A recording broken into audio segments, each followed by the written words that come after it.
जय जय श्री राधारमन जय जय नवल किशोर जय जय जय चितचोर प्रभु तो जय जय माखन चोर। हरे कृष्णा। प्रिय भक्तजनों, आज हम आपको हरिवंश महापुराण के 31वें अध्याय की कथा सुनाएंगे, जिसमें कि उमा द्वारा सती स्त्री के महत्व का वर्णन करते हुए पुण्य व्रत की विधि का उपदेश की कथा का वर्णन सुनाया जाएगा। तो सभी भक्तजन हमारी श्री हरिवंश महापुराण की इस कथा को बड़े श्रद्धा और भाव से सुने, क्योंकि हरिवंश महापुराण की कथा बड़ी ही सुंदर कथा है, जिसको श्रवण करने मात्र से पुत्र रत्न की प्राप्ति होती है। जिन माताओं के, जिन भक्तों के अभी पुत्र नहीं हुआ है, वो हमारी हरिवंश महापुराण की कथा को प्रथम अध्याय से आखिरी अध्याय तक सुनती हैं, तो उनके पुत्र रत्न की प्राप्ति अवश्य होगी। तो आइए भक्तों, हम अपनी कथा को प्रारंभ करते हैं। उससे पहले जो भक्त हमारे चैनल पर नए आए हैं, जिन्होंने अभी तक हमारे चैनल को सब्सक्राइब नहीं किया, वो चैनल को सब्सक्राइब करें, वीडियो को लाइक करें और कमेंट में ओम नमो भगवती वासुदेवाय, ओम लक्ष्मी नारायणाय नमः अवश्य लिखें।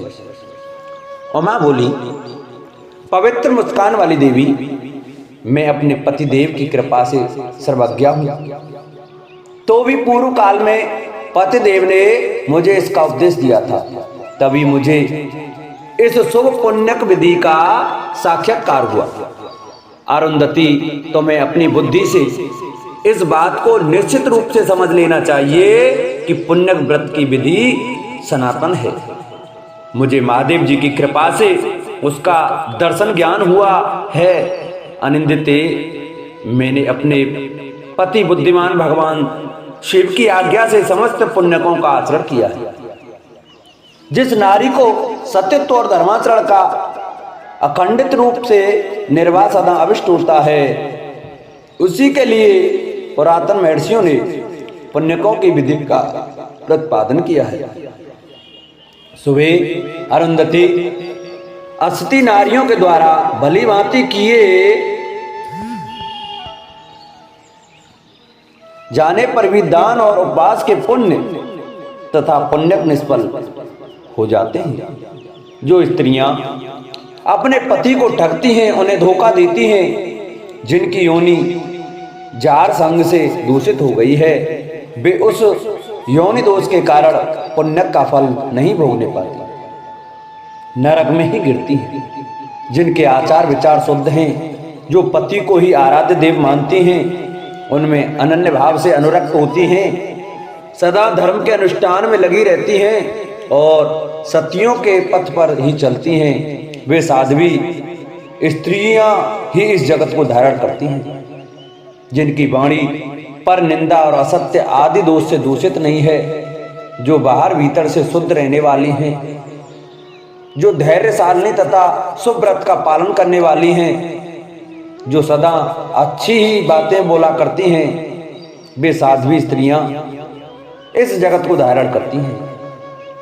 अपना पति रोगी हो, पतित हो अथवा दीन हो, नारी को किसी तरह भी उसका त्याग नहीं करना चाहिए। यह सनातन धर्म है। सुबान ने पतिव्रता स्त्री अपना तथा करने योग्य काम करने वाले पतित और गुणहीन पति का भी उद्धार कर देती है। जिस स्त्री की योनि दूषित है, उसकी शुद्धि के लिए कोई प्रायश्चित ही नहीं है, वह तो अपने पाप के द्वारा मारी ही गई। जो केवल वाणी के दोष से दूषित है, उसकी शुद्धि के लिए सत्पुरुषों ने वेद में प्रायश्चित बताया है। सत्यपरायणा अरुंधति, जो पुण्यात्माओं को प्राप्त होने वाली गति की अभिलाषा रखती हो, उस स्त्री को अपने पति की आज्ञा के अधीन होकर ही सदा व्रत का पालन अथवा उपवास करना चाहिए। योनि दूषित करने से नारी पशु पक्षी आदि की स्त्रियों सहस्त्रों योनियों में जन्म लेकर कष्ट भोगती हैं। वह स्त्री सहस्त्रों कल्पों में भी सन्नति नहीं पाती। यदि अस्थि होकर रहने वाली नारी मरने के बाद कभी मनुष्य योनि में जन्म लेती है, तो चांडाल योनि में ही उसकी उत्पत्ति होती है और वह खोटी बुद्धि वाली स्त्री कुत्तों का मांस खाने वाली चांडाली होती है। तपोधने, स्त्रियों के लिए सदा पति ही देवता हैं। सत्पुरुषों ने इस सत्य का साक्षात्कार किया है। जिस स्त्री पर उसका पति संतुष्ट रहता है वह सती एवं धर्मचारिणी है। जो कौतूहलवश पुरुषों का संग करके मारी गई है उन स्त्रियों को कभी उत्तम लोक की प्राप्ति नहीं होती। जिनका मन सद्भाव पूर्वक केवल पति में ही लगा रहता है उन्हीं को सती समझना चाहिए। सौम्य स्वभाव वाली अरुंधति, जो नारियां मन, वाणी और क्रिया द्वारा पति का उल्लंघन नहीं करती हैं उन्हीं को पुण्य व्रतों का पुण्य फल की प्राप्ति बताई गई है। स्वर्गलोक की शोभा बढ़ाने वाली देवी, मैंने तपस्या द्वारा जिसका साक्षात्कार किया है, पुण्यकों की वह संपूर्ण विधि बताई जाती है। तुम इन सारी स्त्रियों के साथ उसे ध्यान देकर सुनो। व्रत धारण करने वाली देवी साध्वी स्त्री को चाहिए कि वह प्रातःकाल उठकर स्नान करने के पश्चात पति को यह सूचित करे कि आज मुझे उपवास अथवा व्रत करना है। वह सास ससुर तथा साधु महात्मा के चरणों में सदा प्रणाम करे। फिर कुश और अक्षत से युक्त ताम्र पात्र लेकर गाय के दाहिने सींग को नहलाकर उस जल को ग्रहण कर ले। इसके बाद सती स्त्री स्नान करके एकाग्रचित हुए पति के मस्तक पर उस जल को छिड़के, तदंतर अपने मस्तक पर भी उस जल के छींटे डाले। ये त्रिलोकी के संपूर्ण तीर्थों में स्नान बताया गया है। भामिनी, उपवास और व्रत के अवसरों पर यह स्नान अवश्य करना चाहिए। यह स्त्रियों और पुरुषों के लिए सामान्य स्नान है। अरुंधति, मैंने महादेव जी के तेज और अपनी तपस्या से देखा है कि इस व्रत में नारी के लिए ऐसी शैया होनी चाहिए जो कंटक वेद न हो, आसन भी वैसा ही होना चाहिए। उसके लिए अपने पैरों को स्वयं ही धोने का विधान है। साध्वी अरुंधति, यदि आंसू गिराया गया, रोष और कलह किया गया तो वह स्त्रियों को तत्काल ही उपवास और व्रत के पुण्य से भ्रष्ट कर देता है। चंद्रकुमारी, उपवास तथा व्रत में सदा श्वेत वस्त्र धारण करना ही उत्तम माना गया है। साड़ी के भीतर एक दूसरा वस्त्र, पेटीकोट आदि भी डाल लेना चाहिए। साध्वी अरुंधति, व्रत के अवसर पर उपयोग में लाने के लिए सदा बेंत आदि तृणों की ही पादुका का बनवा लेनी चाहिए। चमड़े की पादुका नहीं धारण करनी चाहिए।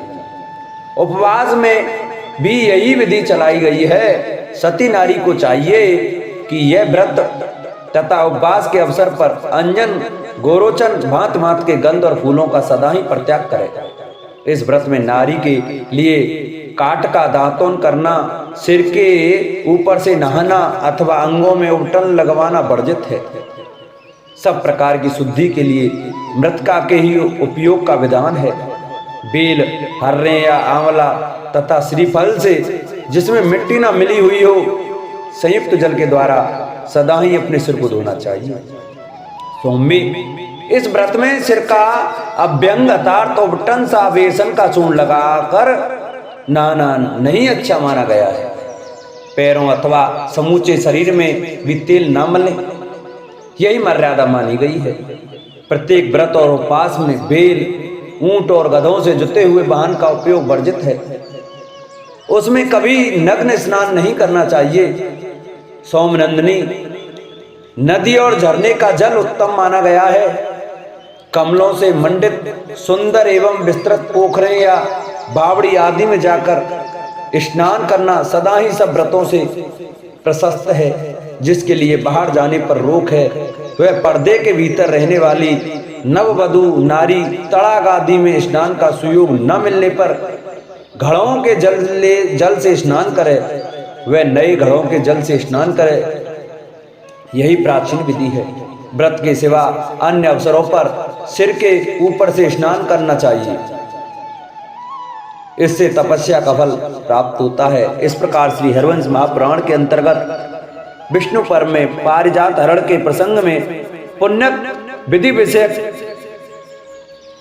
31वां अध्याय पूर्ण हुआ। बोलो हरिवंश महापुराण की जय।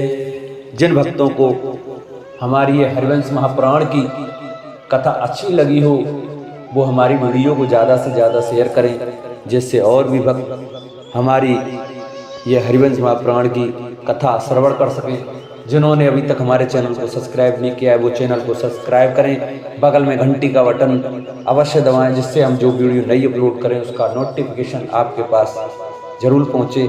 जिन्होंने वीडियो को लाइक नहीं किया है वीडियो को लाइक करें और कमेंट में ओम नमो भगवती वासुदेवाय राधे राधे अवश्य लिखें।